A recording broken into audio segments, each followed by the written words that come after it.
Salut tout le monde, ils l'ont fait, le PSG est pour la seconde fois de son histoire en finale de Ligue des Champions. La première fois à l'issue de tours où ils ont joué des matchs aller et retour, puisqu'on se souvient que la première fois, lors de la session Covid en 2020, il n'y avait que des matchs à élimination directe. Cette qualification, de mon point de vue, est méritée et on va s'attarder sur l'analyse aujourd'hui, une analyse assez détaillée pour comprendre comment le PSG a finalement fait pour anesthésier Arsenal et s'en sortir dans ce match. Qui était top, qui était très loin de la merveille footballistique historique légendaire qu'on a vécu hier, mais qui était quand même un très bon match dans lequel il y a eu un semblant de suspense à un certain moment. Bref, on va revenir sur les 2-3 petites choses intéressantes que j'ai pu relever. C'est parti. Au niveau des compositions, pas de Dembélé, du coup c'était Barcola qui était plutôt en pointe. Là sur la compo c'est indiqué Doué en pointe, mais c'est plus Barcola au final qui a joué dans cette zone. Bon, on peut dire qu'il y a eu des permutations, mais Barcola s'y est quand même plus souvent retrouvé. Sinon on a eu Vitinha, Joao Neves, Fabian, Marquinhos, Pacho, Mendes, Hakimi, Donnarumma et Kvara, que du classique côté PSG, pas de surprise. Côté Arsenal, retour de Thomas Partey, on s'y attendait, du coup Merino rebascule en 9, plus de Trossard, c'était exactement la compo à laquelle on s'attendait. Jurriën Timber qui avait soufflé ce week-end, qui avait été remplacé par Ben White, retrouve sa place. Bon, du classique côté Arsenal. Le match démarre par une asphyxie axiale totale pour les joueurs d'Arsenal. Paris ne va pas s'en sortir et on va voir un petit peu comment ils ont fait pour mettre en place ce plan de jeu avec ce pressing incroyable qui a mis les Parisiens dans une difficulté énorme. On le voit tout de suite ici, des 23 secondes de jeu, le nombre de joueurs d'Arsenal dans l'axe du terrain. La consigne était claire, il fallait couper complètement les transmissions dans ce secteur-là de jeu pour les Parisiens qui n'ont pas réussi à s'adapter à ça très rapidement et qui ont mis quasiment toute une mi-temps avant de comprendre comment il fallait faire pour sortir du pressing d'Arsenal. Ici, ça va être un ballon envoyé par Nuno Mendes en plein dans le trafic, c'est intercepté, ça génère tout de suite un 4 contre 4 et une première situation très dangereuse au bout de seulement 26 secondes de jeu. Mendes qui a bien souffert dans cette première mi-temps, on va le revoir par la suite. Là ici ça va décaler, bon au final ça va rien donner, mais tout de suite le PSG est dans le mal. Un peu plus tard, toujours Nuno Mendes en difficulté, il dégage une première fois, c'est contré par Saka, ça lui revient dessus, il redégage une seconde fois un peu n'importe où, alors on voit quand même qu'il y a des solutions de passe ici, mais il les prend pas, il essaye d'aller direct dans l'axe, mais l'axe est complètement bouché, c'est tout de suite récupéré par Partey. Un peu plus tard, c'est Kvara ici qui va tenter un dribble, qui ne va pas passer, sur Timber qui intercepte, et qui va ensuite se retrouver au centre. On s'en souvient, c'est pour la tête de Rice, on est à 2 minutes de jeu, là, moi l'action directe celle-ci, honnêtement je la vois au fond, la tête je me dis, ah ben, ok, 1-0, avantage perdu, mais ça va pas au fond. Le PSG qui souffre aussi sur les touches longues, alors j'avais pas capté ça dans les matchs précédents d'Arsenal, cette capacité de Thomas Partey à jouer des touches centre. Ça rappelle un petit peu, je crois que c'est Stoke City, il me semble, qui faisait ça, et à une certaine époque, il y avait un joueur exceptionnel là-dedans, je sais plus son nom, peut-être dans les commentaires si vous l'avez, mettez-le. Donc le PSG souffre aussi même sur les touches, il y a aucun répit dans ce début de match. À nouveau, Nuno Mendes qui s'en mêle les pinceaux, qui arrive pas à trouver un bon dégagement, qui relance ici dans l'axe, plein de situations dangereuses comme ça qui se sont multipliées. Bref, le PSG souffre vraiment dans l'axe et n'arrive pas à sortir le ballon. Les relances sont toutes ratées. Cette stat, elle est hallucinante au bout de 15 minutes de jeu. Quasiment 70% de possession de balle pour Arsenal. 4 tentatives de tir, le PSG qui n'a pas vu la lumière. Et là, c'est la première fois qu'on voit le PSG installé dans le camp d'Arsenal. Il a fallu attendre 15 minutes 31. Le PSG qui sort de ce premier quart d'heure un peu miraculé, qui a réussi à tenir sous les coups de butoir d'Arsenal. Et c'est un petit peu un miracle, mais voilà, les Parisiens qui démontrent qu'ils savent souffrir cette année en Ligue des Champions. Tout ça va s'étendre, alors malgré la petite embellie au bout de 15 minutes, l'incapacité à relancer proprement des Parisiens, elle va s'étendre sur quasiment toute la première période. Là on voit Marquinhos qui met un ballon, on ne sait pas qui, dans un no man's land, c'est récupéré directement ici par Lewis Kelly. Vraiment des Parisiens en grande souffrance. Au niveau plan de jeu d'Arsenal, on voit le changement, on voit la bascule de ce changement de plan de jeu en étant beaucoup plus axial quand on compare le match aller au match retour. Ça, c'est les positionnements moyens au match aller. On voit que le bloc est plus étiré. Alors qu'au match retour, on a cette concentration là de 1, 2, 3, 4, 5, 6, 7 joueurs qui sont vraiment purement axiaux. Et même ici, on voit le numéro 12, il est quand même plus proche des joueurs axiaux qu'ici, où il tentait plus d'écarter. Ça avait moins bien marché. Mais là, on a un Arsenal beaucoup plus agressif et qui veut percer l'axe et concentrer le jeu ici et à causer beaucoup de problèmes aux Parisiens. À la relance en plus, Arsenal montre de bien plus grandes capacités que les Parisiens pour sortir le ballon. Franchement, les Parisiens, ils réussissent quasiment aucune sortie de balle sur la première mi-temps. C'est catastrophique. En essayant de passer dans les pieds, en essayant de jouer court, ils en réussissent quasiment aucune. Et on a un Saliba côté Arsenal qui fait une première mi-temps extraordinaire.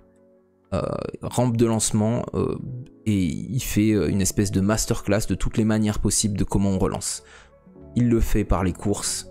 Là ici en enrhumant, je crois que c'est Kvara qui est au pressing, et en mangeant l'espace, il mange systématiquement l'espace qu'il a devant lui pour libérer ensuite l'espace à ses coéquipiers et faire de superbes passes. Là ici il le fait aussi par la passe, mais le problème c'est que le pressing parisien il est pas très bon, c'est trop facile pour les joueurs d'Arsenal de sortir, à beaucoup trop d'occurrences dans cette première mi-temps, ils le font assez simplement, on reconnaît pas le pari habituel, qui n'arrive pas à comprendre le plan de jeu d'Arsenal à la relance et à bien se positionner. Là ici on voit que quand Raya trouve Saliba côté, ben pareil, s'il a de l'espace, il le mange tout de suite et là c'est ce qu'il va faire, il remonte le ballon jusqu'ici et puis ensuite il vient trouver le joueur en décrochage, je pense que c'est Merino ici en décrochage et Arsenal peut développer tranquillement avec du jeu à deux facilement sur le côté droit ici avec Saka. Il le fait aussi par des transversales, donc là il vient de faire une course où il a mangé l'espace, il lâche une énorme transversale qui arrive directement dans les pieds de Martinelli, elle est parfaite, encore une fois Saliba au top. Là à nouveau par la passe, il casse une ligne, mais il trouve plein axe, ici Merino qui est en décrochage, bref, les Parisiens ont souffert quand ils avaient le ballon, quand ils étaient bas, quand ils subissaient le pressing, et ils n'ont pas du tout réussi à contrer Arsenal sur sa phase de relance. Il y a eu très peu de récupération haute des Parisiens. Bref, un début de match vraiment à l'avantage des joueurs d'Arteta qui montre qu'ils ont bien bossé dans la semaine pour préparer ce match. Et on se dit, ok, Paris est en train de souffrir, mais en même temps, Paris tient, donc à voir. Là ici, bon, on a toujours Saliba qui fait ses courses vers l'avant, qui libère. Bon bref, on a compris. Première respiration côté parisien. Elle passe par deux clés de mon point de vue, le jeu long et la largeur du bloc. Paris va complètement changer d'approche sur ce match et faire une concession par rapport à la façon de jouer d'Arsenal et dire ok, de cette façon-là, de la façon habituelle que l'on utilise, on n'y arrive pas, il faut qu'on change. Là ici on a un premier jeu long à la 16e minute de Marquinhos qui va trouver Kvara. Kvara super remise pour Doué, Doué qui redécale Kvara. Et ça va donner lieu à l'action qui aboutit à la frappe sur le poteau de Kvaratskhelia. Magnifique. Cette action sur le direct, elle me choque parce que je me dis, ok, ça fait 15 minutes qu'ils prennent le bouillon, ils sortent une fois et ils sont à deux doigts d'ouvrir le score. Je me dis, mais les joueurs d'Arsenal, là dans les têtes, ça doit quand même faire un peu mal psychologiquement de se dire, ok, non, mais c'est un truc de malade, on les domine depuis 15 minutes, ils viennent une fois dans notre camp, on est à deux doigts d'être menés. Les pauvres.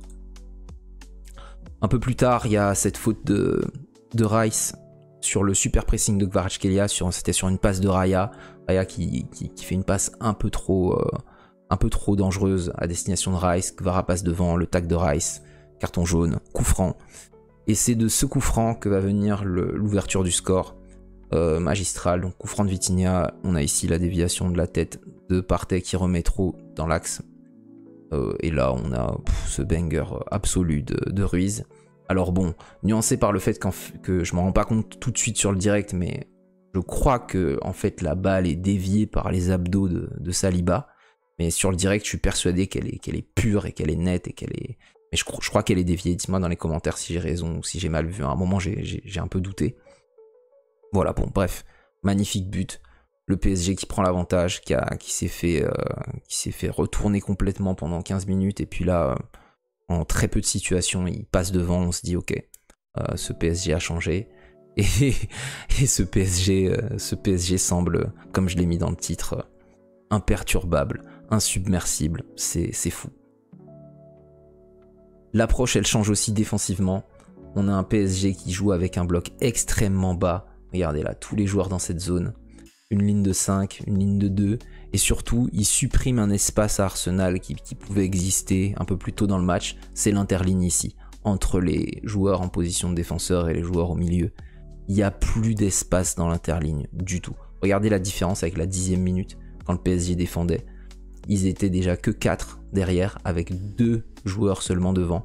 Là, ils ont compris qu'ils souffraient trop face au jeu haut d'Arsenal et au pressing haut d'Arsenal, et qu'il fallait qu'ils densifient encore plus l'axe, tout en mettant plus de joueurs sur la largeur pour contrer justement Saka et éviter que Saka se retrouve trop dans des situations proches de la surface de réparation depuis lesquelles il est capable d'éliminer ou de déclencher.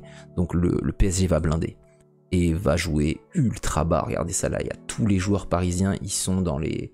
Voilà, on doit être dans les 35 mètres, ils sont dans leurs 35 mètres et ils sont sur un espace de 15 mètres peut-être entre le plus reculé et le plus avancé. C'est assez impressionnant. On a toujours la ligne de 5.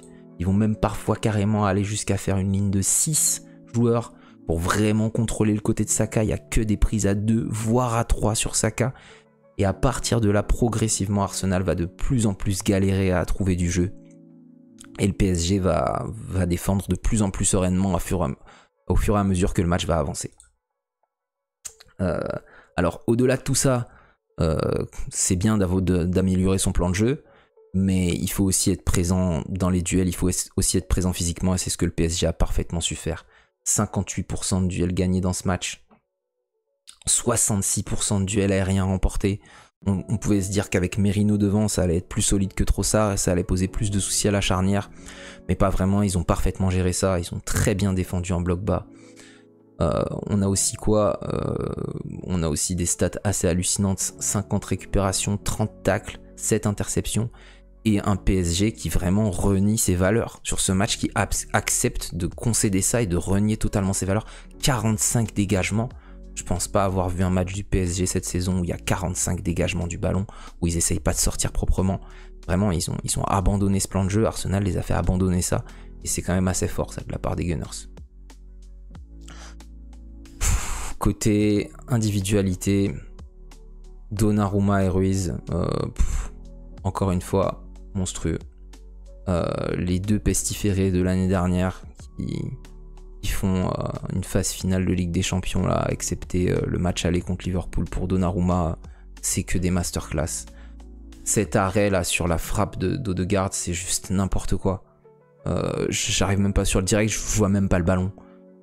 La main ultra ferme, quand on se rappelle des buts qu'il prend avec sa main mollassonne là contre Harvey Elliott notamment, ou le but contre Correa, contre l'Atlético Madrid, où sa main elle est toute mollassonne. Là, incroyable. Là, c'est un parpaing. C'est magnifique arrêt. Ça a failli lui casser l'épaule tellement le ballon va vite. Et puis celui-ci, pareil. Alors la frappe d'Odegaard, pour ceux que ça intéresse, les stats avancées en post-shot expected goal, elle est évaluée à 0,56. Ça veut dire que 56% du temps, elle finit en but. Celle de Saka ici, là, à pleine lucarne, elle est évaluée à 0,4. Donc 40% du temps, ça finit en but. Ils sortent de parade magistrale, ouais, Donnarumma au top. 2 grands arrêts, 1,13 buts évités. Non, solide, très très solide. Et pareil, hein, quand je disais jeu long et bloc large, il y a quelque chose aussi que j'ai pas mis en image, mais qui est symbolisé par ça. Hein. Durant toute la seconde période, le PSG, en 6 mètres, n'a jamais tenté de relance courte. Ils n'ont fait que des dégagements. Donnarumma a fait 11 coups de pied de but en seconde période. Ils se sont dit, ok, on n'arrive pas à gérer le pressing d'Arsenal. Très bien, Luis Enrique a dit, je fais une concession. Vous pressez trop bien, on ne s'en sort pas. On concède trop d'occasions bêtes. On va dégager, on va aller jouer les duels au milieu, essayer de remporter les duels et vous obliger à construire de plus loin que d'être en permanence dans nos 40 mètres à presser tous nos joueurs. Et ça, je m'y attendais vraiment pas. C'est un entraîneur que je considérais quand même assez dogmatique, Luis Enrique, et qui soit capable d'abandonner un principe de jeu aussi fort que ça par rapport à une situation qu'il arrive à évaluer. Franchement, chapeau, et le PSG devient une équipe plus caméléon que ce que je pensais. S'ils sont capables de renier certains de leurs principes forts pour l'efficacité et pour viser la victoire, ben ça dénote vraiment avec le PSG des années précédentes et même avec le PSG de Luis Enrique, tout simplement, même l'année dernière. Fabian Ruiz, alors là non, alors j'étais déjà subjugué par le match aller, et là le match retour c'est pareil, incroyable prestation. Alors en plus il y a le but qui vient magnifier tout ça, mais il y a même d'autres moments lumière, comme par exemple ici là ce ballon perdu, je sais pas trop par qui, ça doit être Thomas Partey, où là le ballon va être mis ici, et en une touche de balle il envoie une passe dans la profondeur pour Vara, mais tellement parfaite dans le dosage. C'est ce qui va donner cette occasion là, on se souvient avec Barcola, avec Vara, Barcola qui va crocheter, et puis finalement on a le retour de Rice qui va réussir à gêner la frappe. D'ailleurs le retour de Rice à la mi-temps sur la chaîne anglaise sur laquelle je regardais le match, ils ont remontré la course de Rice pour venir faire ce tacle hallucinant. Il a tapé un 100 mètres, le gars. Il a tapé un 100 mètres en sprint total, et il vient anéantir cette occasion de but.